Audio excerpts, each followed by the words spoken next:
Salam gənclər. Bugün modelləşdirmə bölməsinə aid olan suallarla tanış olacağıq. İlk sualla başlayaq. Model nədir? Nəzəriyyədən də bildiyimiz kimi model obyektin sadələşdirilmiş bənzəridir. İkinci sual. Uyğunluğu müəyyən edin. Maddi model, informasiya modeli, statik model və dinamik model. İndi isə digər hissədəki variantlarla tanış olaq. Obyektin zamanın asılı olaraq dəyişməsi nəzərə alınır. Bu, obyektin dinamik model olduğunu göstərir. Obyekt haqqında informasiya riyazi işarələr və düsturlar vasitəsilə təqdim olunur. Bu, informasiya modelinə aid olunur. Obyekt haqqında informasiya hər hansı dildə kodlaşdırılır. Bu, heç bir hissə uyğun gəlmir. Obyekt baxılan zaman aralığında dəyişmir. Bu, statik modelə aid olunur.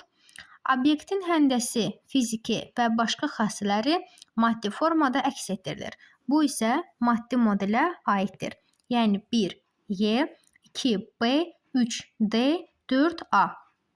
Proqramlaşdırma dilində yazılmış proqram modelin hansı kateqoriyasına aiddir?